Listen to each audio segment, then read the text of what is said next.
नमस्ते मागो नम महामाई नमस्ते नमस्ते मागो नम दयामयी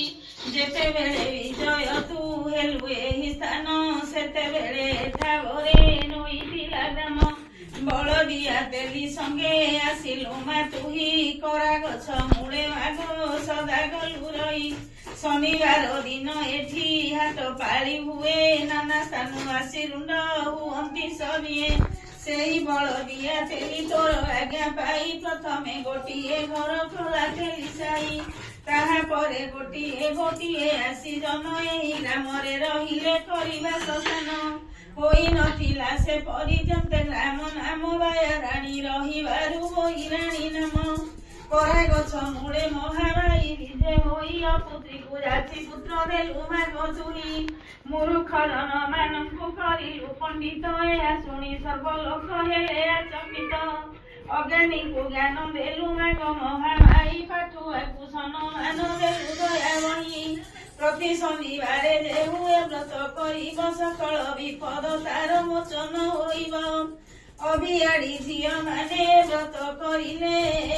ଅଚିରେ ତାଙ୍କୁ ଉତ୍ତମ ବର ପାତ୍ର ମିଳେ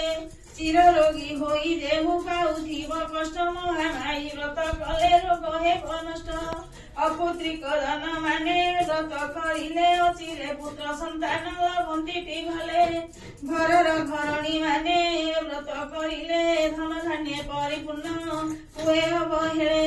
ଯଦି କେହି ଜନ୍ମରୁ ପାଠ ପଢି ନାହିଁ ଏହି ବ୍ରତ କଲେ ନିଶ୍ଚେ ସୁଜ୍ଞାନୀ ହୁଅଇ ଯୁବତୀ ଝିଅଙ୍କୁ ଯଦି ସ୍ୱାମୀ ଛାଡ଼ିଥାଇ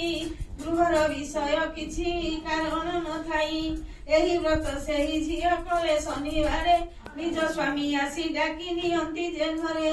ଶାଶୁ ଘର ଯାଇ ମଧ୍ୟ ବ୍ରତ କରିଥିଲେ କୌଣସି ବିପଦ ଯେ ପଡେ ନାହିଁ ଭଲେ ଗୃହର କରତା ଯଦି କରେ ଏହି ବ୍ରତ ନିଜ ଜାଳରେ କୁଟୁମ୍ବ ହୁଅନ୍ତି ପାଳିତ ଇହ କାଳେ ସରବଦା ସୁଖ ଭୋଗ ପାଇ ପର କାଳେ ସେହୁ ଯାଇ ବୈକୁଣ୍ଠେ ବସଇ ବଞ୍ଚିଥିବା ଯାଏ ଧନ ଜନ ପରିପୂର୍ଣ୍ଣ ରୋଗ ସକାରିତା ଘରେ ନ ପଶେ ନିଦାନ ବୃଦ୍ଧ ଅବସ୍ଥା ହୋଇଲେ ପ୍ରତିଦିନ ଯାଇ ଗୋଟିଏ ମୁଣ୍ଡିଆ ମାରି ମନ୍ଦିରୁ ଆସୁଥାଇ ଶେଷ କାଳ ଯାଏ ତାର ଅବୟବ ସବୁ ସତେଜ ହୋଇ ରହିବ ଯିବା ଯାଏ ବହୁ ତାର ପୁତ୍ର ନାତି ବୋହୁ କରିବେ ଆଦର ଅବହେଳା କରିବେନି ସତ୍ୟ ଏହି ଗିର ବଞ୍ଚିଥିବା ବେଳେ ସଦା ପାଇବ ଗୌରବ ଧନ୍ୟ ଧନ୍ୟ କହୁଥିବେ ଗଲା ବେଳେ ଯିବ ମନ ପଚାରୁ ଅଛନ୍ତି ଚୈତନ୍ୟ ଯାଇ ଏହି ବ୍ରତ କରି କେହୁ ଧନୀ ଥିଲା ହୋଇ ଏହି ବ୍ରତ କରି କେହୁ ପାଇଥିଲା ଜ୍ଞାନ ନିସନ୍ତାନରୁ ସନ୍ତାନ ଲଭି କେହୁ ଜନ ଜନମରୁ ମୂର୍ଖ କେ ଥିଲା କହ ମୋତେ କିପରି ପଣ୍ଡିତ ହେଲା ବୁଝାଅ ତୁରିତେ ଏହି ବ୍ରତ କେଉଁ କନ୍ୟା କରି ଶନିବାରେ ଉତ୍ତମ ବର ପାଇଲା କହ ମୋ ଆଗରେ କେଉଁ ବୃଦ୍ଧା ମନ୍ଦିରକୁ ପ୍ରତିଦିନ ଯାଇ ମୁଣ୍ଡିଆ ମାରିନ ଫଳ ପାଇଥିଲା ସେହି କେଉଁ ଗୃହିଣୀଟି ଥିଲା ଏହି ବ୍ରତ କରି ଧନରେ ଜନରେ ତାର ଘର ଥିଲା ପୁରୀ କହ କେଉଁ କନ୍ୟା ଶାଶୁ ଘର ଯାଇଥିଲା ଅଳ୍ପ ଦିନରେ ତାର ସ୍ୱାମୀ ଛାଡ଼ିଦେଲା କେଉଁ ଫଳ ପାଇଲେ କହ ଗୋଟି ଗୋଟି ତେବେ ଯାଇ ମହାମାଇ ବ୍ରତ କରିବଟି କହୁଛନ୍ତି ଚୈତନ ଶୁଣ ମନ ଦେଇ ସବୁ କଥା ତୋ ଆଗରେ କହିବା ବୁଝାଇ ପ୍ରଥମରେ ବୁଝାଇବା ବ୍ରତର ନିୟମ ତାପରେ ପୁରିଲା କେଉଁ ପରିମନ ସ୍କାମ ସବୁ କଥା ତୋ ଆଗରେ କହିବା ବିଚାରି କିପରି ଫଳ ମିଳିଲା ଏହି ବ୍ରତ କରି ଯେଉଁମାନେ ଏହି ବ୍ରତ କରିବେ ଦୃଢ଼ରେ ନିଶ୍ଚୟ ତାହାର ବାଞ୍ଛା ହେବ ପୂରଣରେ ଶନିବାର ଦିନ ସେବୁ ପ୍ରାତ କାଳୁ ଉଠି ମୁଣ୍ଡ ଧୋଇ ଗାଧୋଇବ କରି ଦାନ୍ତ କାଠି ନିଜ ଘରେ ପର ବେଶୀ ଲୁଗା ପାଲଟିବ ଧଳା କିମ୍ବା ନାଲି ଲୁଗା ନିଶ୍ଚୟ ପିନ୍ଧିବ